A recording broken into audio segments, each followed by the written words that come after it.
demi-mesure, demi-teinte, sans véritablement dire ce qu'ils veulent, avec la facilité, et j'ai eu cette impression avec notre président ces derniers mois, avec la facilité de dire tout ça c'est quand même de la faute des Allemands.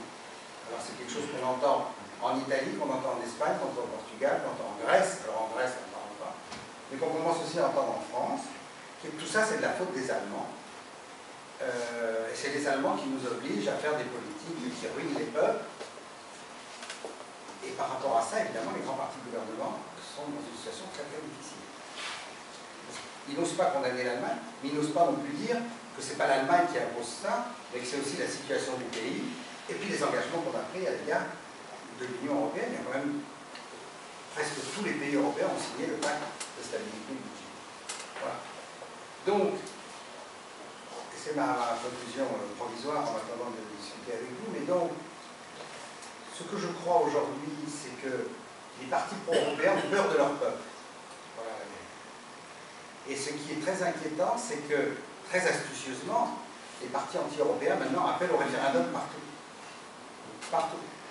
En France, on appelle au référendum. De plus en plus, les partis anti-européens vont réclamer des référendums.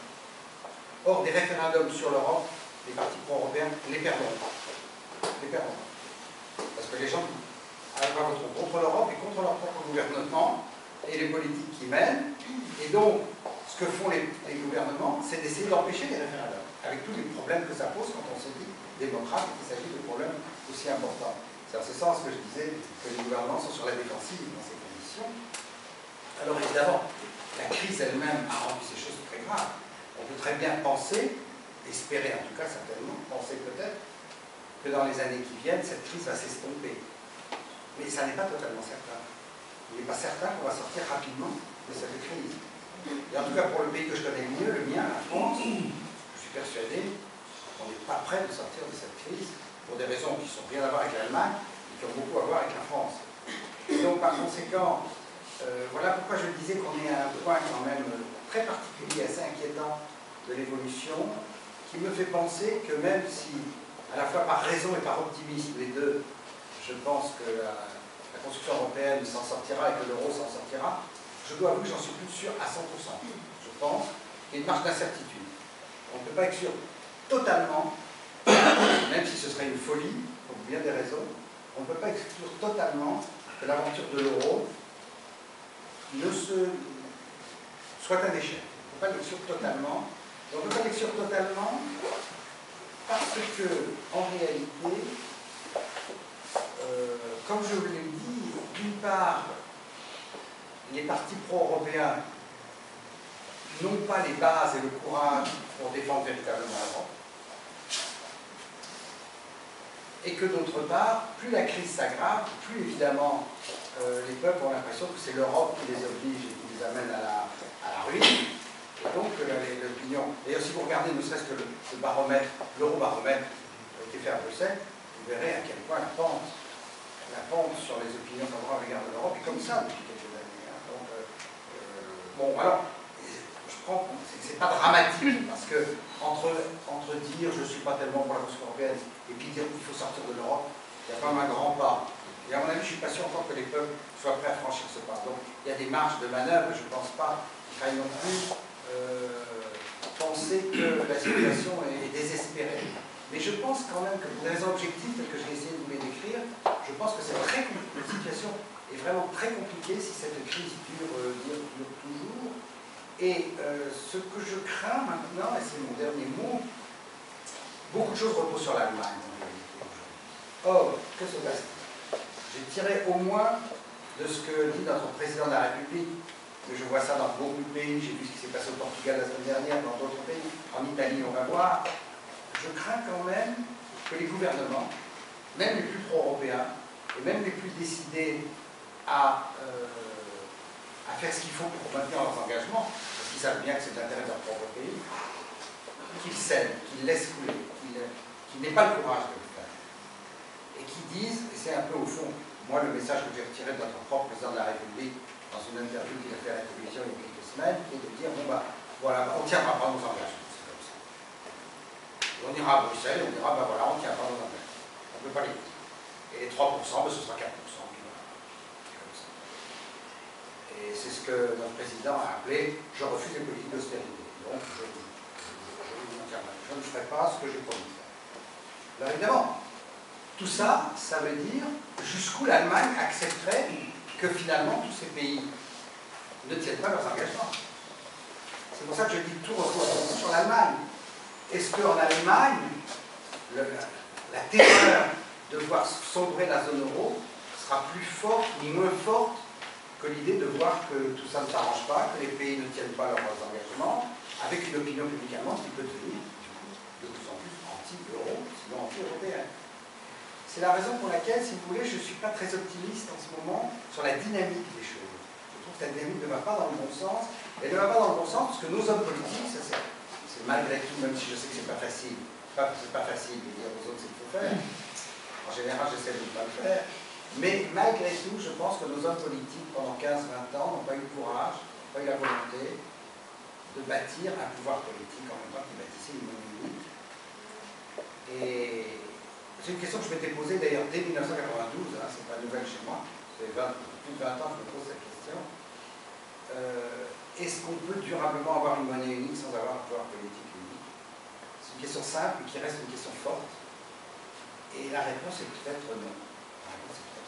Or, si elle est non, c'est catastrophique parce que je ne vois toujours pas dans les... Je vois même moins demain qu'hier nos pays se lancer vraiment dans un vrai effort courageux et uni de construction d'une Europe politique.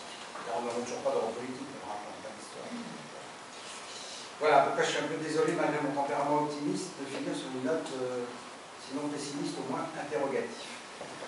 Merci beaucoup, M. Albert.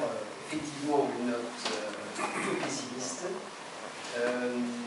Est-ce qu'il y a des questions qui attendent une réponse? Oui. Peut-être une paire de questions. Une pour approfondir votre dernier mot pessimiste, justement. Je pense que vous serez peut-être d'accord avec moi que l'Allemagne serait d'accord d'introduire des éléments de fédéralisme, donc d'union politique, si en même temps les États marginaux, comme on les appelle, du point de vue économique, faisaient un effort pour, dans le sens du fiscal compact, pour assainir leurs finances. Mais justement, ceci est difficile à ce moment à cause des opinions publiques. Donc c'est un peu le problème du chèque qui se me raté. Ça c'est. Je retire ma question parce que vous avez donc déjà en fait répondu avec une autre question qui concerne plutôt le cœur de votre intervention. Vous dites que maintenant c'est un grand mélange, on passe du gauche-droite au bas, gouvernement et peuple, certainement. Mais si on voulait rester dans les catégories traditionnelles du politique, si on regarde à l'époque où la communauté européenne se faisait, l'euro commençait à se préparer, les systèmes monétaires, etc. À l'époque, qui était contre l'hypothèse de l'écu, ensuite de l'euro? C'était les partis de gauche déclarés, et les partis d'extrême droite. Aujourd'hui, qui est contre? Moi, je me base sur ma petite expérience en Italie, je connais un petit peu la France. Il me semble que ce soit plus ou moins toujours la même chose. C'est-à-dire, c'est toujours l'extrême gauche et l'extrême droite. La gauche traditionnelle ayant été, comme vous le disiez au début de votre intervention, un peu phagocytée, peut-être ce n'est pas le bon mot, par le libéralisme. Et dans le secteur du libéralisme de gauche naturellement, comme on l'appelle en Italie, mais toujours libéralisme. Donc, est-ce qu'on ne peut pas encore aujourd'hui identifier dans les catégories traditionnelles ces populistes? On les appelle populistes parce qu'ils visent à toucher, comme on dit en Italie, les viscères, le ventre du peuple ou du petit peuple, mais en définitive, ces populistes de gauche ou de droite sont l'extrême gauche et l'extrême droite d'antan. Les communistes, encore en France, en Italie, la Lega Nord, bien qu'elle se déclare de centre, a toujours été de droite, je dirais même d'extrême droite. Les 5 Stelle, ils se composent pour, grosso modo, 3/5 d'extrême gauche et 2/5 d'extrême droite. Peut-être que je suis un conservateur au point de vue des catégories politiques et donc j'ai besoin de caser tout ça. Mais qu'est-ce que vous en pensez? Oui, je comprends très bien votre question. Je dirais qu'il y a il y a des similarités, vous avez raison. Il y a 2 différences, à mon avis. La première, c'est quand même que les extrêmes droites me semblent plus fortes qu'elles n'ont été, plus nombreuses, plus importantes. En France, on n'a pas eu d'extrême droite jusqu'aux années 90, par exemple. En Angleterre, il n'y avait pas d'équivalent malgré tout. On n'avait pas, en Hollande, on n'avait pas d'extrême droite à 18%. Voilà. Donc, on a quand même, avec la question de l'immigration, on a eu quand même, me semble-t-il, ça c'est la première chose. Ils sont plus puissants, et de plus en plus puissants, me semble-t-il. Les extrêmes encore. La deuxième, et c'est ce qui change tout à mon avis, c'est que, même si vous avez raison, l'Europe en tant que telle n'était pas un enjeu politique national. Les élections ne se faisaient pas là-dessus. Même si ces mêmes partis auraient pu dire qu'ils étaient anti-européens, c'est possible, mais la question n'était pas l'Europe. Ce qui me frappe aujourd'hui, et c'est ça qui paraît nouveau dans la construction européenne, c'est comme je le disais au début, c'est que la question européenne est devenue une question, un enjeu national. Alors les grands partis de gauche et de droite ne voulaient pas que ça devienne un enjeu national. C'est pour ça qu'ils cachaient, ils en parlaient très peu. Mais les extrêmes droites et extrêmes gauches les obligent maintenant à parler de l'Europe. Et donc il va y avoir un débat dans nos différents pays sur l'Europe. C'est-à-dire que pour la première, les extrêmes vont obliger les partis centraux à dire pourquoi ils sont pro-européens. Et ça va être très difficile parce qu'ils ne savent pas dire pourquoi ils sont très pro-européens. C'est très compliqué d'expliquer au peuple pourquoi on est très pro-européen. Surtout aujourd'hui. Pour dire, mais monsieur européen, c'est Mme Merkel qui nous oblige qui baisse nos salaires et qui baisse nos pensions, mais on n'est pas pro-européen. Et pour arriver à expliquer aux gens pourquoi c'est mieux de rester dans l'euro, parce que bien sûr les économistes ils savent, ils disent, bon, si on quitte l'euro, il va se passer des choses assez graves. Mais pour les gens, ils ne comprennent pas ça. Vous leur dites, sortir de l'euro sera pire. Vraiment, ils ne comprennent pas. Ils ne comprennent pas, et en plus, non seulement ils ne comprennent pas, mais il y a des gens assez intelligents qui leur expliquent que de toute façon, l'avantage de sortir de l'euro, c'est qu'on sera maître de notre monnaie. Et là, actuellement, on pourra dévaluer, et comme ça, on deviendra compétitif, et puis voilà. Après tout, d'ailleurs, c'est peut-être pas totalement faux, j'en sais rien. Je ne suis pas économiste, donc je ne me hasarderai pas, mais après tout ça. C'est-à-dire qu'on a quand même aussi des... Voilà. Donc, je suis assez d'accord avec vous d'une certaine façon. Rien n'est totalement nouveau, mais en même temps, je pense que le fait que les extrêmes droites montent et le fait que l'Europe devienne, on le verra aux élections européennes. Jusqu'à présent, moi j'ai étudié beaucoup les élections européennes, depuis les premières. Je crois que les premières c'est en 79, c'est ça, 79. Depuis que j'étudie ces élections, les élections européennes dans les différents pays n'ont pratiquement jamais traité de l'Europe. Jamais. On parlait que de politique intérieure. Les dernières, déjà, ça a commencé un petit peu. Et je vous assure que les prochaines, dans beaucoup de pays, ça va être l'Europe. L'euro. Et là, ça change beaucoup. C'est ça peut-être la différence, vous voyez. C'est que l'Europe est devenue un enjeu politique qui n'existait pas. D'ailleurs, toute l'Europe de Jean Monnet, c'était précisément de faire en sorte que la politique n'intervienne pas trop dans les questions européennes. Mais la politique vient de s'emparer. La politique s'empare de l'Europe. C'est ça le problème. J'aimerais bien vous poser une question juste sur ce point-là. Je trouve que bon, vous avez dépeint une image assez pessimiste. Je vais essayer d'être un peu plus optimiste. Mais est-ce que, là je rejoins ce que vous disiez tout à l'heure, est-ce que maintenant nous ne sommes pas finalement, vous disiez tout à l'heure, vous ébauchiez un petit peu la réponse, est-ce qu'on n'est pas maintenant dans cette situation où le fait de la force des partis populistes tant de gauche que de droite va enfin amener dans le débat politique la question de l'Europe. C'est quand même ça. Or, je crois que dans ce débat, et peut-être que ça serait intéressant de revenir un petit peu à l'expérience des Pays-Bas, est-ce que ce débat ne va pas enfin amener ce que je considère quand même être une grande majorité silencieuse pro-européenne, à développer des arguments. Enfin, parce qu'il y a des arguments, et après, bon, ensuite, on peut bien sûr discuter de la tendance de cette Europe, parce qu'il n'y a pas une seule Europe possible, il y a différents types de construction européenne et de politique européenne. Mais enfin, d'amener ce débat, d'abord d'un voir un, parce qu'on n'en a jamais eu. Exact. Secondo, de le fonder sur des éléments pour discuter, qu'on peut mettre dans la réelle politique, et peut-être encore un autre élément. Est-ce que cela ne va pas essouffler les partis populistes? Parce que, contrairement à la situation qu'on avait il y avait 20 ans, 30 ans, voire plus, nous sommes maintenant dans une situation où les marges de manœuvre de nos gouvernements nationaux sont encore plus amoindries qu'ils ne l'étaient il y a 20 ans, 30 ans. Donc est-ce qu'on n'a pas maintenant, en tant que parti pro-européen, plus d'arguments en faveur d'une coopération plus étroite qu'avant?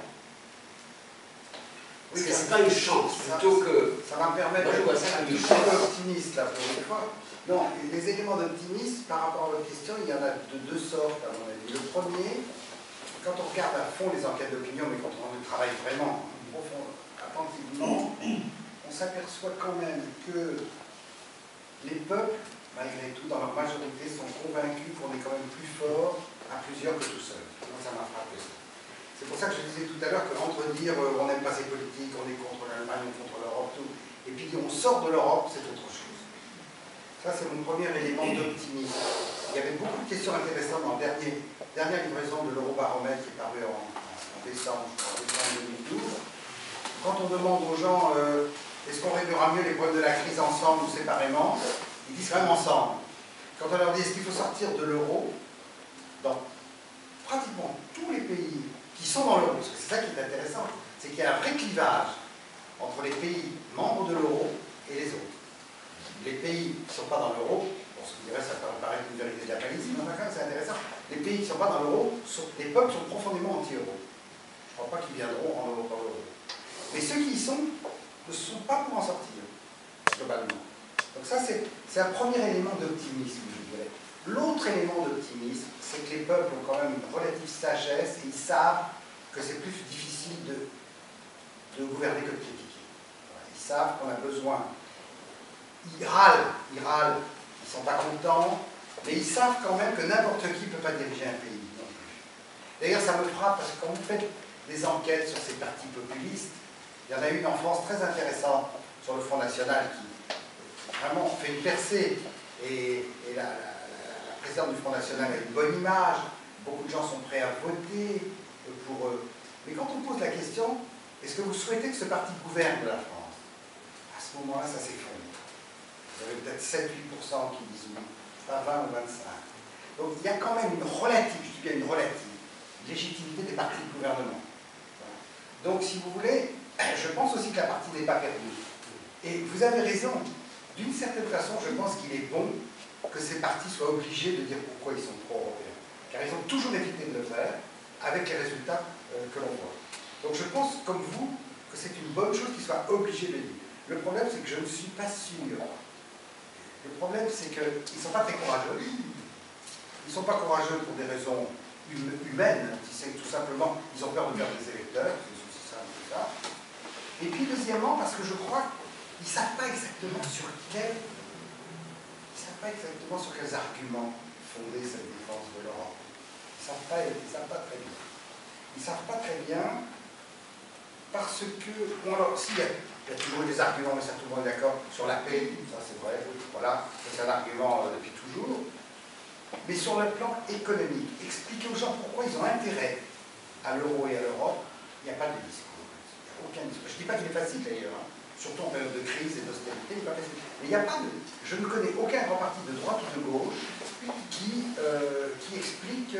Alors, il y avait quelque chose qui n'était pas mal avec Sarkozy, même si je pense pas que pendant ces 5 années de Sarkozy, on ait beaucoup réglé de problèmes en France, mais il y avait quelque chose qui est qu'il avait maintenu l'axe franco-allemand quand même si en réalité c'était plutôt un axe allemand un peu français qu'un axe franco-allemand.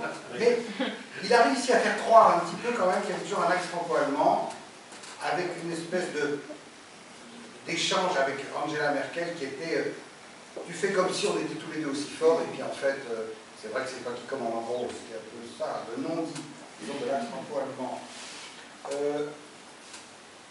Néanmoins, les Français comme les Allemands, et en tout cas les Français, qui ont toujours malgré tout une bonne image de l'Allemagne en réalité.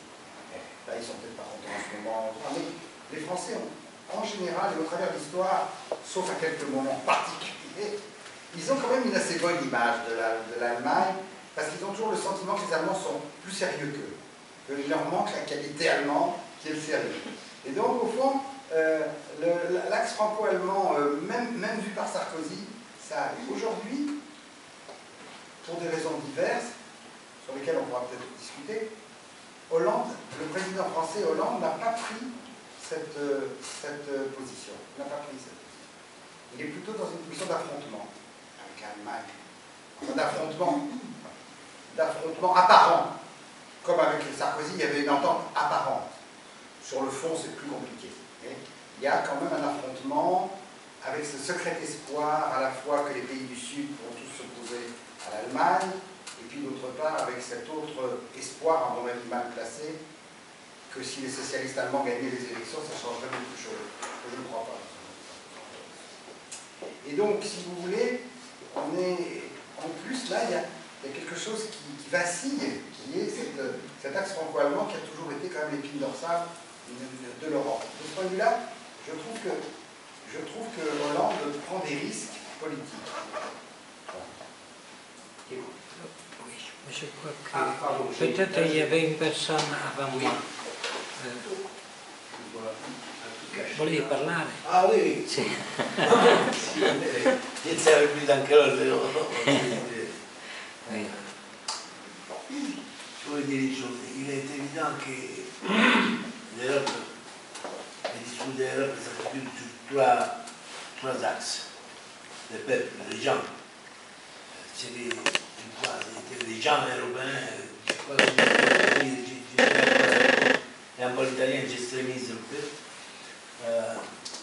Il existe un peuple, une conscience non déclarée européenne un peu dans tous les pays. Le problème, c'est que nous avons vécu jusqu'à maintenant, l'électeur a vécu la recherche de l'équilibre entre les intérêts nationaux et les intérêts de l'Europe. En pensant que chercher cet équilibre signifiait faire le bonheur du citoyen. Bon,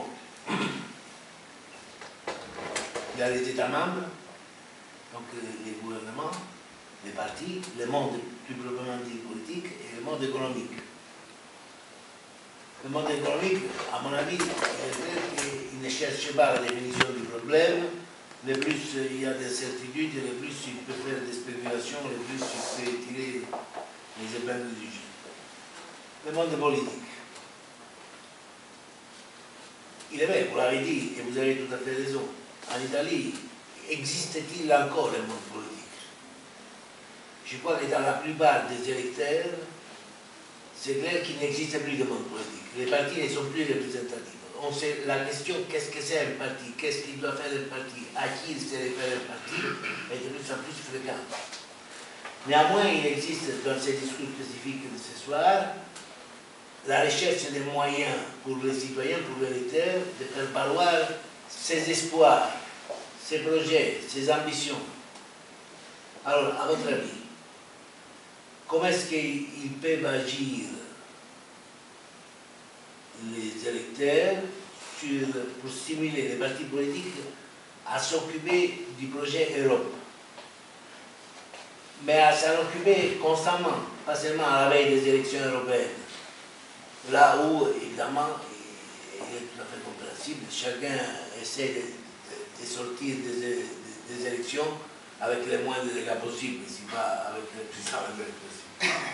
À votre avis, quel type d'action positive pourrait être lancée parmi l'électorat en général, de façon spontanée. Aujourd'hui, on a des phénomènes, encore une fois, pour ne citer que mon pays, 26% des mouvements 5 Stelle, avec toutes ces faiblesses internes, finalement, ils ne sont pas prêts de réguler de leur position, de consensus. Et ils l'ont rassemblé vraiment vite, par des moyens informatiques, etc. Donc, il existe des exemples, mais il faut que quelqu'un allume un peu qui a le plus d'intérêt à allumer ce feu. Alors, je dirais la première chose, on est dans la construction européenne est aujourd'hui un cercle vicieux. Pourquoi est un cercle vicieux? Quand on regarde bien, encore une fois, les enquêtes d'opinion, on s'aperçoit que dans beaucoup de secteurs, les citoyens sont prêts à plus de coopération en réalité, contrairement à ce qu'on croit. Et en même temps, les partis pro-européens sont convaincus, à tort ou à raison, que les peuples ne veulent pas aller plus loin dans la construction européenne. À tort ou à raison. Peut-être à tort. Et moi, c'est une question que je me suis toujours posée, je ne me suis jamais donné à moi-même une réponse. C'est que, est-ce que c'est vraiment les peuples qui empêchent d'aller plus loin ou est-ce que ce n'est pas les gouvernements nationaux eux-mêmes? Et ça, c'est une question à laquelle je n'ai pas de réponse absolue. Parce que c'est vrai que les peuples se méfient beaucoup d'aller plus loin dans, voilà, et si on fait des référendums, etc.